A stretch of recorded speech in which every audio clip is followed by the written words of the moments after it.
પ્રિય દર્શક મિત્રો, આપ સૌનું સ્તવન બાઇબલ કાર્યક્રમમાં પ્રેમભર્યું સ્વાગત છે. આજે આપણે માર્કની સુવાર્તાના 4થા અધ્યાયનો અભ્યાસ કરીશું.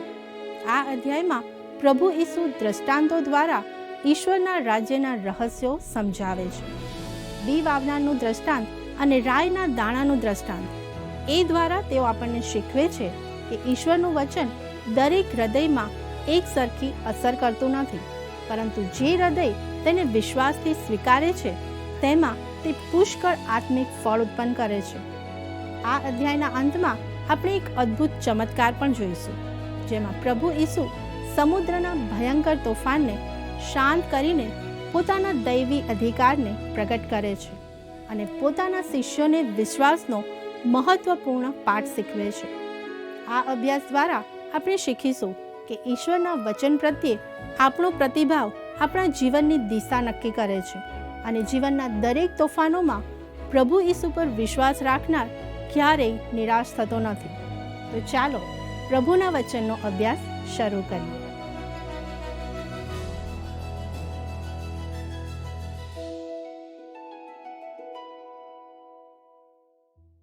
કેમ છો મિત્રો? માર્કની સુવાર્તાના 4થા અધ્યાયમાં આપણે ઘણા દ્રષ્ટાંતો અને અંતે સમુદ્રમાં તોફાન શાંત કરવાના ચમત્કાર વિશે વાંચીએ છીએ. તેમાંની મોટા ભાગની ઘટનાઓ માથીની સુવાર્તામાં પણ જોવા મળે છે, પરંતુ અહીં એક ખાસ દ્રષ્ટાંત છે જે માત્ર માર્કમાં જ નોંધાયેલો છે. આ જ બાબત આ અધ્યાયને વિશેષ બનાવે છે. પ્રથમ બી વાવનારનું દ્રષ્ટાંત, પછી તેની ઈસુ દ્વારા સમજણ, ત્યારબાદ અન્ય દ્રષ્ટાંતો અને અંતે સમુદ્રમાં તોફાન શાંત કરવાનો ચમત્કાર જોવા મળે છે. માર્કની સુવાર્તા કાર્યોથી ભરપૂર છે. અહીં દ્રષ્ટાંતો પર ભાર મૂકવામાં આવ્યો છે, છતાં પણ તે કાર્યને રજૂ કરે છે. મિત્રો, આવો માર્કની સુવાર્તા તેના 4થા અધ્યાયની પહેલી કલમ વાંચીએ અને તે સમુદ્રને કાંઠે ફરી બોધ કરવા લાગ્યો અને અતિ ઘણા લોક એકઠા થયા હતા, માટે તે સમુદ્રમાં હોડી પર ચઢીને બેઠો અને બધા લોક સમુદ્રની પાસે જમીન પર હતા. મિત્રો, માથીની સુવાર્તામાં એક ખાસ બાબત પર ભાર મૂકવામાં આવ્યો છે.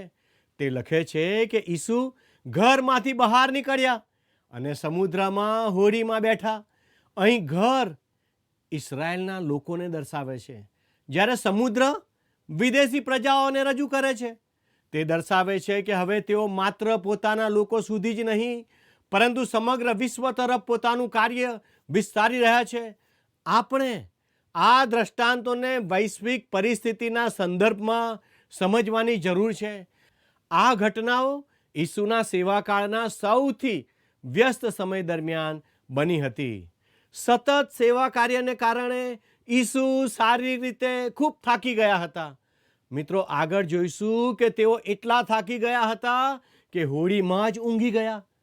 આવો આપણે બીજી કલમ જોઈએ. અને દ્રષ્ટાંતોમાં તેણે તેઓને ઘણો બોધ કર્યો અને તેના બોધમાં તેણે તેઓને કહ્યું. મિત્રો, આ સમયથી ઈસુએ લોકોને દ્રષ્ટાંતો દ્વારા શિક્ષણ આપવાનું શરૂ કર્યું. તે સમયે તેમના 3 વર્ષના સેવાકાળનો લગભગ અડધો સમય પૂરો થઈ ગયો હતો. વહાલાઓ, આ પહેલાં પણ તેમણે સમરૂની સ્ત્રીને જીવનના પાણી વિશે, શિષ્યોને માણસોના પકડનાર બનવા વિશે અને ફસલ તૈયાર હોવા વિશે, અને મિત્રો, પહાડ પરના ભાષણમાં પણ મીઠું, પ્રકાશ, ખડક પરનો પાયો અને રેતી પરનો પાયો જેવા ઉદાહરણો આપ્યા હતા. પરંતુ આ દ્રષ્ટાંતો નહોતા. હવે ઈસુએ દ્રષ્ટાંતો દ્વારા શિક્ષણ આપવાનું શરૂ કર્યું અને બી વાવનારનું દ્રષ્ટાંત કહ્યું. મિત્રો, ત્રીજી અને ચોથી કલમ જણાવે છે. સાંભળો, જુઓ, વાવનાર વાવવાને બહાર ગયો અને એમ થયું કે તે વાવતો હતો ત્યારે કેટલાક બી રસ્તાની કોરે પડ્યા ને પક્ષીઓ આવીને તે ખાઈ ગયા. મિત્રો, આ બીજ 3 પ્રકારની જમીન પર પડ્યા, જે એવા લોકોનું ચિત્ર છે જેઓ ઈશ્વરનું વચન સ્વીકારતા નથી, રસ્તાની બાજુની જમીન પર પક્ષીઓ બીજ ખાઈ ગયા, જે શૈતાનનું પ્રતીક છે. પથ્થરવાળી જમીન એવા લોકોને દર્શાવે છે જેઓ મુશ્કેલી આવે ત્યારે દૂર થઈ જાય છે. મિત્રો, કાંટાવાળી જમીન એવા લોકોને દર્શાવે છે જેઓ દુનિયાની ચિંતાઓમાં વચનને દબાવી દે છે. પરંતુ પછી સારી જમીન પણ છે, જે કલમ 8માં ઈસુ કહે છે, અને બીજા સારી ભોંયમાં પડ્યા અને તેણે ઉગનારું તથા વધનારું ફળ આપ્યું. 30 ગણા તથા 60 ગણા તથા 100 ગણા ફળ આપ્યા. મિત્રો, માત્ર ચોથા ભાગના બી સારી જમીનમાં પડ્યા. આ સારી જમીન એવા લોકોને દર્શાવે છે જેઓ ઈશ્વરનું વચન સ્વીકારે છે, ઉદ્ધાર પામે છે અને જીવનમાં ફળ આપે છે. કોઈ 30 ગણા, કોઈ 60 ગણા અને કોઈ 100 ગણા ફળ આપે છે. મિત્રો, તમને યાદ હશે કે ગેત્સેમાનેમાં જતા પહેલા ઈસુએ પોતાના શિષ્યોને કહ્યું હતું, હું ખરો દ્રાક્ષાવેલો છું. ત્યારબાદ તેમણે કહ્યું કે તેમના શિષ્યો ફળ આપે, વધુ ફળ આપે અને ઘણા ફળ આપે. જેમ ત્યાં ફળ આપવાના 3 સ્તર બતાવવામાં આવ્યા છે, તેમ આ દ્રષ્ટાંતમાં પણ 30, 60 અને 100 ગણા ફળ આપવાના સ્તર જોવા મળે છે. દર્શક મિત્રો, 9મી કલમમાં પ્રભુ ઈસુ ખ્રિસ્ત કહે છે, અને તેણે તેઓને કહ્યું કે જેને સાંભળવાને કાન હોય તે સાંભળે. અહીં ઈસુ એક ચેતવણી આપે છે. જેમ રેલવે ક્રોસિંગ પર થોભો અને જુઓ લખેલું હોય છે, તેમ ઈસુ પણ લોકોને સાવધાન રહેવા કહે છે. પરંતુ ઘણા લોકોએ આ ચેતવણી પર ધ્યાન આપ્યું નહીં. આવો કલમ 10 અને 12 વાંચીએ. અને જ્યારે તે એકાંતમાં હતો ત્યારે 12 શિષ્યો સુદ્ધા જેઓ તેની પાસે હતા, તેઓએ તેને એ દ્રષ્ટાંતો વિશે પૂછ્યું. અને તેણે તેઓને કહ્યું કે દેવના રાજ્યનો મર્મ તમને અપાયો છે, પણ જેઓ બહારના છે તેઓને સર્વ વાતો દ્રષ્ટાંતોમાં અપાય છે, એ માટે કે તેઓ જોતા જુએ પણ જાણે નહીં, અને સાંભળતા સાંભળે પણ સમજે નહીં. રખેને તેઓ ફરે ને તેઓને પાપની માફી મળે. ભલા દર્શક મિત્રો, ઘણા લોકો આ દ્રષ્ટાંતનો અર્થ સમજી શક્યા નહોતા, તેથી તેમણે ઈસુને તેનો અર્થ પૂછ્યો. ઈસુએ આ સમયથી દ્રષ્ટાંતો દ્વારા શિક્ષણ આપવાનું શરૂ કર્યું, કારણ કે તેમના વિરોધીઓએ તેમના ઉપદેશનો અસ્વીકાર કર્યો હતો અને ઘણા લોકો આત્મિક સત્યો પ્રત્યે ઉદાસ બની ગયા હતા. તેઓ તેમના ચમત્કારોમાં તો ખૂબ રસ લેતા હતા, પરંતુ તેમાંથી મળતા આત્મિક સંદેશને સ્વીકારવા માટે તૈયાર નહોતા. તેથી લોકોનું ધ્યાન ખેંચવા માટે ઈસુએ દ્રષ્ટાંતો દ્વારા શીખવવાનું શરૂ કર્યું. જેઓને આત્મિક બાબતોની ભૂખ અને તરસ હતી, તેઓ આ દ્રષ્ટાંતો દ્વારા સત્યને સમજી શકતા હતા. આ જ વિચાર આપણને 1 કોરિન્થી 2, 9 અને 10માં પણ જોવા મળે છે. ત્યાં સંત પાઉલ લખે છે, પણ લખેલું છે કે જે વાના આંખે જોયા નથી અને કાને સાંભળ્યા નથી, જેઓ માણસના મનમાં પેઠા નથી, જે વાના દેવે પોતાના પર પ્રેમ કરનારાઓને સારું સિદ્ધ કર્યા છે, તે તો દેવે આત્માથી આપણને પ્રગટ કર્યા છે. કેમ કે આત્મા સર્વને, હા, દેવના ઊંડા વિચારોને પણ શોધે છે. પછી સંત પાઉલ 13 અને 14 કલમમાં કહે છે, તે જ અમે બોલીએ છીએ, માનવી જ્ઞાને શીખવેલી ભાષામાં નહીં, પણ પવિત્ર આત્માએ શીખવેલી ભાષામાં આધ્યાત્મિક બાબતોને આધ્યાત્મિક ભાષાથી સમજાવીએ છીએ. સાંસારિક માણસ દેવના આત્માની વાતોનો સ્વીકાર કરતું નથી, કેમ કે તે વાતો તેને મૂર્ખતા જેવી લાગે છે અને તેઓ આધ્યાત્મિક રીતે સમજાય છે, માટે તે તેમને સમજી શકતું નથી. મિત્રો, સંત પાઉલ અહીં એક મહત્વનો સિદ્ધાંત જણાવે છે. આપણે આત્મિક સત્યો સમજાવી શકીએ, પરંતુ જો કોઈ તેને સમજવાની ઈચ્છા ન રાખે તો એ સત્યો તેમના જીવનમાં વાસ્તવિક બની શકતા નથી. પરંતુ જેનું હૃદય ઈશ્વરના સત્ય માટે ખુલ્લું હોય, તેને પવિત્ર આત્મા એ સત્યો પ્રગટ કરે છે, ત્યારે એ સત્યો માત્ર શબ્દો નહીં, પરંતુ જીવંત અનુભવ બની જાય છે. મિત્રો, આપણે ઘણીવાર કહીએ છીએ, જો તમે ઈસુ ખ્રિસ્તને તમારા ઉદ્ધારક તરીકે સ્વીકારશો નહીં તો તમે ખોવાઈ જશો. પરંતુ સત્ય એ છે કે માણસ પહેલેથી જ ખોવાયેલી સ્થિતિમાં છે. જો તે ખ્રિસ્તને પોતાના ઉદ્ધારક તરીકે સ્વીકારશે નહીં તો તે એ જ ખોવાયેલી સ્થિતિમાં રહેશે. મિત્રો, હવે પ્રશ્ન એ છે કે તમે ઈશ્વરના વચનને કેવી રીતે સ્વીકારો છો અને તેના પ્રત્યે કેવી પ્રતિક્રિયા આપો છો? તે જ નક્કી કરશે કે તમે ઉદ્ધાર પામશો કે નહીં. ઈશ્વર પણ પોતાના વચન દ્વારા આપણને એક જ વાત કહે છે, ઈસુ ખ્રિસ્ત પર વિશ્વાસ કરો. ઈશ્વરનું વચન એ વાવવામાં આવતું બીજ છે. આજે તમે કઈ પ્રકારની જમીન છો? શું તમે એવા છો કે જ્યાં બીજ રસ્તાની બાજુએ પડે છે અથવા કાંટાળી જમીનમાં પડીને દબાઈ જાય છે? કે પછી ઈશ્વરનું વચન તમારા જીવનની સારી જમીનમાં પડે છે? આપણે બધા પાપને કારણે ખોવાયેલી સ્થિતિમાં છીએ. તેથી ઈશ્વરના વચનને આપણે કેવી રીતે સ્વીકારીએ છીએ તે જ નક્કી કરે છે કે આપણે ઉદ્ધાર પામીએ છીએ કે ખોવાયેલી સ્થિતિમાં જ રહીએ છીએ. મિત્રો, હવે ઈસુ આ દ્રષ્ટાંતનો અર્થ સમજાવે છે. તેની સમજણ આપણે 13 થી 20 કલમમાં જોઈએ છીએ. ત્યાં આ પ્રમાણે લખ્યું છે, અને તે તેઓને કહે છે કે શું તમે આ દ્રષ્ટાંત સમજતા નથી? તો સર્વ દ્રષ્ટાંતો સી રીતે સમજશો? વાવનાર વચન વાવે છે. રસ્તાની કોર પરના એ છે કે જ્યાં વચન વવાય છે ને તેઓ સાંભળે છે કે તરત શૈતાન આવીને તેઓમાં જે વચન વવાયેલું હતું તે લઈ જાય છે. અને એમ જ તેઓ પથ્થરવાળી ભોંયમાં વવાયેલા તેઓ એ છે કે જેઓ વચન સાંભળીને તરત હરખથી તે માની લે છે અને તેમના પોતામાં જડ હોતી નથી, પણ તેઓ થોડી વાર ટકે છે.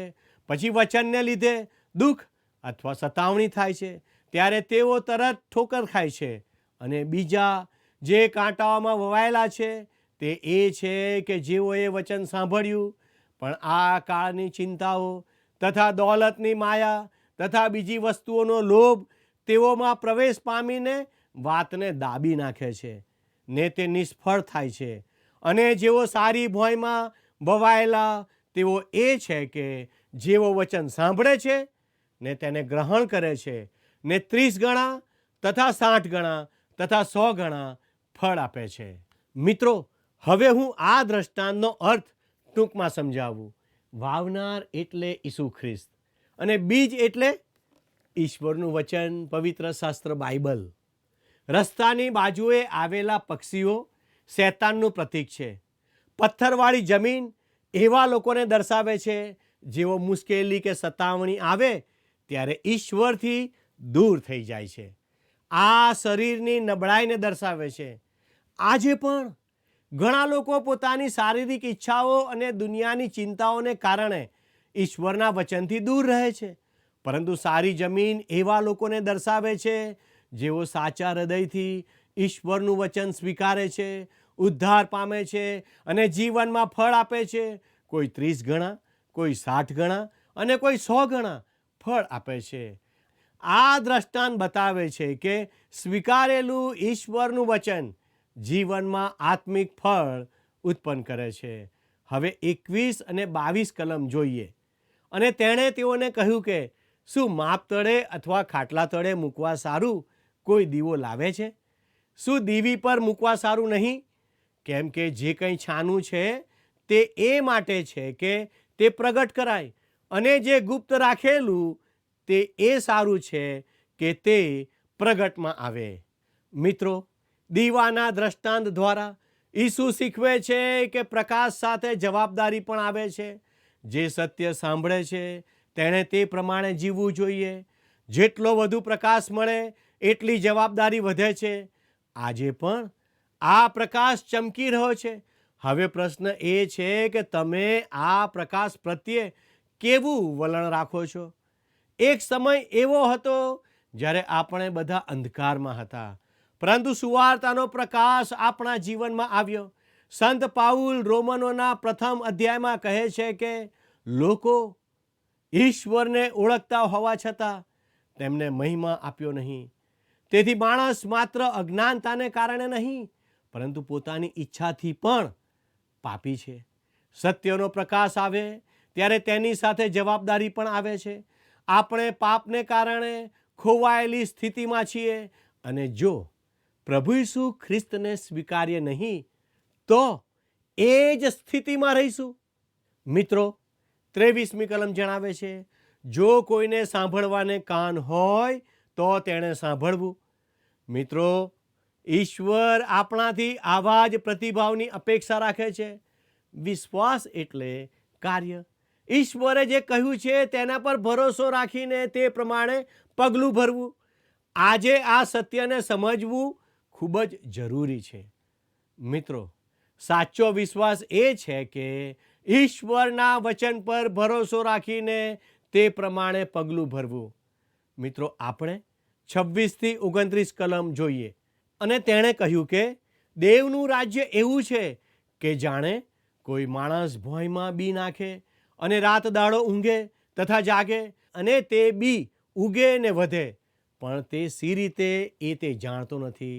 ભોંય તો પોતાની મેળે ફળ આપે છે, પહેલાં અંકુર, પછી કણસલું, પછી કણસલામાં પૂરા દાણા, પણ દાણા પાક્યા પછી તરત તે દાંતરડું લગાડે છે, કેમ કે કાપણીનો વખત થયો છે.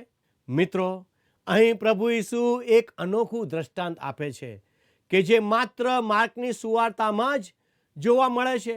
આ દ્રષ્ટાંતનો વિષય છે ઈશ્વરનું રાજ્ય.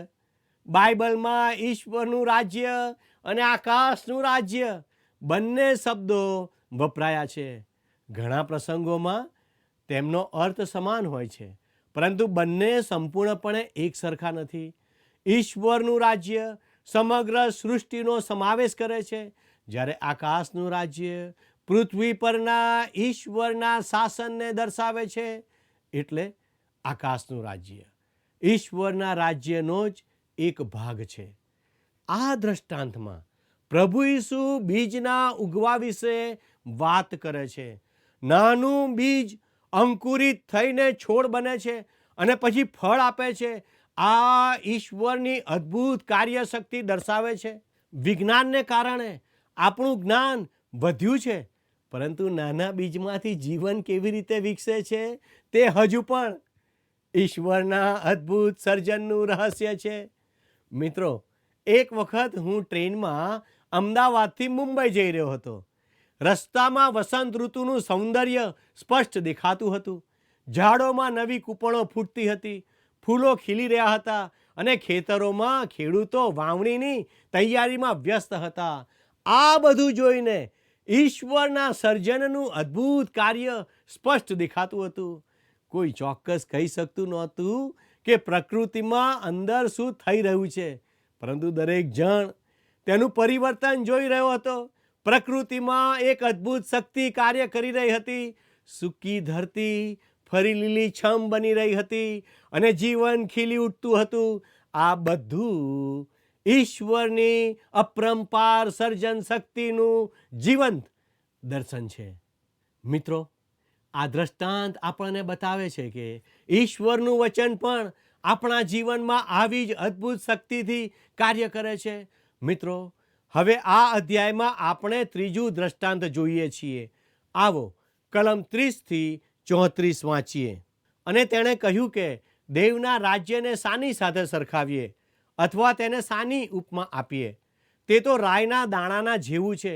ભોંયમાં તે વવાય છે ત્યારે તે પૃથ્વી પરના સર્વ બી કરતાં તે નાનું છે, પણ વાવ્યા પછી તે ઉગી નીકળે છે ને સર્વ છોડવા કરતાં મોટું થાય છે, ને તેને એવી મોટી ડાળી પણ થાય છે કે આકાશના પક્ષીઓ તેની છાયા નીચે વાસો કરી શકે છે. અને એવા ઘણા દ્રષ્ટાંતોમાં જેમ તેઓ સાંભળી શકતા હતા તેમ તે તેઓને વચન કહેતો હતો, અને દ્રષ્ટાંત વિના તે તેઓને કંઈ કહેતો નહોતો, પણ પોતાના શિષ્યોને એકાંતમાં તે સર્વ વાતોનો ખુલાસો કરતો. મિત્રો, રાઈ તો ખોરાક નથી, તે એક મસાલો છે. રાઈનું નાનું બીજ એક મોટા વૃક્ષ જેવું બની જાય તે સામાન્ય કુદરતી વિકાસ નથી. આ ખ્રિસ્તી જગતના બાહ્ય વિકાસનું ચિત્ર છે. તે મોટી સંસ્થાઓ, વિશાળ દેવળો અને ભવ્ય કાર્યક્રમોને દર્શાવે છે, જે ઘણી વખત પવિત્ર આત્માની શક્તિ કરતાં માનવીય પ્રયત્નો પર વધુ આધાર રાખે છે. આ વૃક્ષની ડાળીઓમાં બેઠેલા પક્ષીઓ પણ શૈતાનનું પ્રતીક છે. મિત્રો, હવે આપણે જોઈએ છીએ કે જ્યારે પ્રભુ ઈસુએ લોકોને શીખવવાનું પૂર્ણ કર્યું ત્યારે તેઓ પોતાના શિષ્યો સાથે સમુદ્ર તરફ જવા નીકળ્યા. તેઓ ખૂબ જ થાકી ગયા હતા, તેથી તેમને થોડો આરામ કરવાની જરૂર હતી. તેઓ હોડીમાં સૂઈ ગયા. ત્યારબાદ આપણે એક અદ્ભુત ચમત્કાર જોઈએ છીએ. સમુદ્રમાં ભયંકર તોફાન ઉઠ્યું, પરંતુ પ્રભુ ઈસુએ પોતાના અધિકારથી તે તોફાનને શાંત કરી દીધું. 35 થી 41 કલમમાં લખ્યું છે, અને તે દાડે સાંજ પડી ત્યારે તે તેઓને કહે છે કે આપણે પેલે પાર જઈએ. અને લોકને મૂકીને તે હતો એમ ને એમ તેઓ તેને પોતાની સાથે હોડીમાં લઈ જાય છે. બીજી હોડીઓ પણ તેની સાથે હતી, અને પવનનું મોટું તોફાન થયું, ને હોડીમાં મોજાઓ એવા ઉછળી આવ્યા કે તે ભરાઈ જવા લાગી. અને ડબુસાએ ઓશિકા પર માથું ટેકવીને તે ઊંઘતો હતો, અને તેઓ તેને જગાડીને કહે છે કે ઉપદેશક, અમે નાશ પામીએ છીએ. તેની તને શું કંઈ ચિંતા નથી? અને તેણે ઉઠીને પવનને ધમકાવ્યો તથા સમુદ્રને કહ્યું કે છાનો રહે, શાંત થા. અને પવન બંધ થયો ને મહાશાંતિ થઈ. અને તેણે તેઓને કહ્યું કે તમે કેમ ભયભીત થયા છો? શું તમને હજુએ વિશ્વાસ નથી? અને તેઓ બહુ બીધા તથા માહોમાહે બોલ્યા કે આ તે કોણ છે કે પવન તથા સમુદ્ર પણ તેનું માને છે? પ્રિય મિત્રો, શિષ્યોને માત્ર તોફાન શાંત થવાથી જ નહીં, પરંતુ સમુદ્રએ તરત જ ઈસુની આજ્ઞા માની લીધી તે જોઈને ભય લાગ્યો હતો. મિત્રો, એક ક્ષણમાં જ તોફાન અટકી ગયું અને ચારેય તરફ શાંતિ છવાઈ ગઈ. આ ઘટનામાંથી આપણે શીખીએ છીએ કે ઘણી વખત ઈસુ આપણા જીવનમાં તોફાનો આવવા દે છે, જેથી આપણે તેમની નજીક આવીએ અને તેમને વધુ સારી રીતે ઓળખી શકીએ. એક સુંદર ગીતના શબ્દો કહે છે, હે ઈસુ મારા તારણહાર, તમે મારા માર્ગદર્શક બનો. જીવનના તોફાની સમુદ્રમાં મને સુરક્ષિત રીતે દોરી જાઓ. મારી આગળ અજાણ્યા મોજાઓ ઉછળે છે, છુપાયેલા ખડકો અને જોખમો મને દેખાતા નથી. મારો નકશો અને દિશા સૂચક તમે જ છો. વહાલા મિત્રો, શું પ્રભુ ઈસુ તમારા જીવનના માર્ગદર્શક છે? જીવનના તોફાનોમાં તમે કોની સહાય માગો છો? પ્રભુ ઈસુની પાસે આવો અને તે તમને સાચી શાંતિ આપશે. ઈશ્વર આપને આ બાબતો સમજવા કૃપા આપે. આમેન.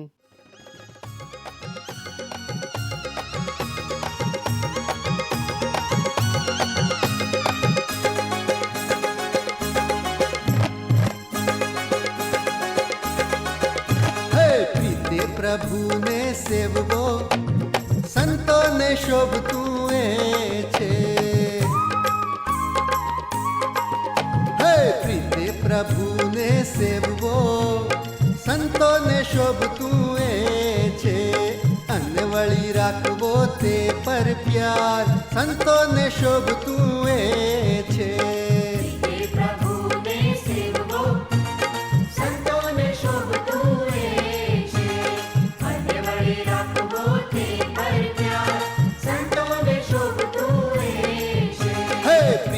પ્રભુને સેવવો સંતોને શોભતું એ છે.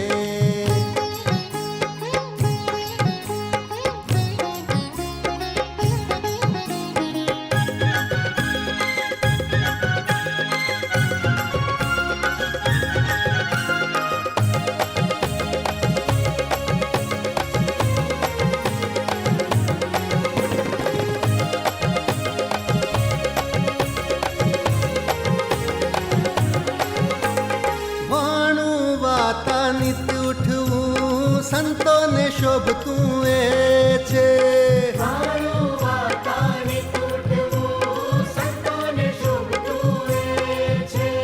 અનવળી ધર્મું ઈશ્વર ધ્યાન સંતોને શોભતું એ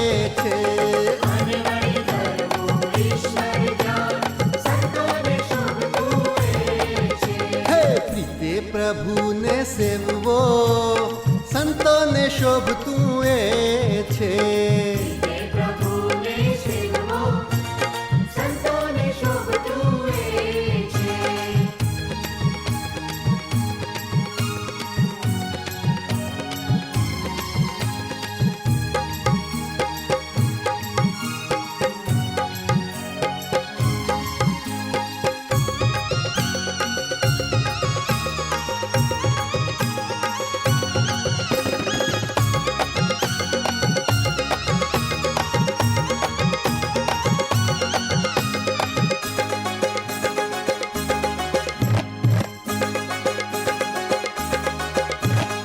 નીતિથી કામ આરંભવા સંતોને શોભતું એ છે.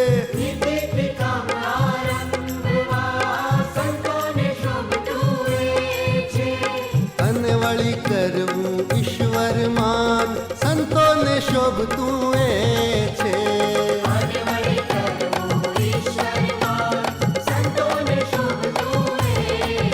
હે પ્રીતે પ્રભુને સેવવો સંતોને શોભતું એ છે.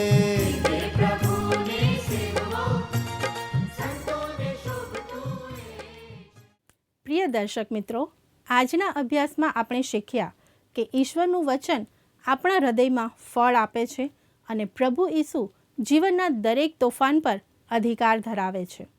શું આપણું હૃદય ઈશ્વરના વચન માટે સારી જમીન છે?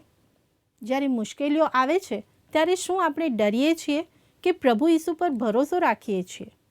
પ્રભુ ઈસુ આપણા જીવનના માલિક છે અને આકાશમાં અને પૃથ્વી પર દરેક બાબતો પર તેઓ અધિકાર ધરાવે છે.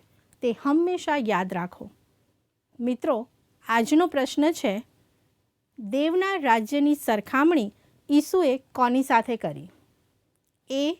ઘઉંનો દાણો, બી. દ્રાક્ષાવેલો, સી. રાઈનો દાણો, ડી. કણસલો. મિત્રો, ગત પ્રશ્નનો જવાબ છે એ. સિમોન અને આંદ્રિયા.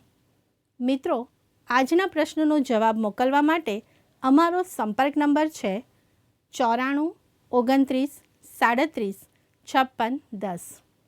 મિત્રો, આજનો બાઇબલ અભ્યાસ આપને કેવો લાગ્યો તે પણ અમને ચોક્કસ જણાવશો. આભાર. શું તમને આ કાર્યક્રમ ગમ્યો? અત્યારે જ અમને મિસ કોલ કરો.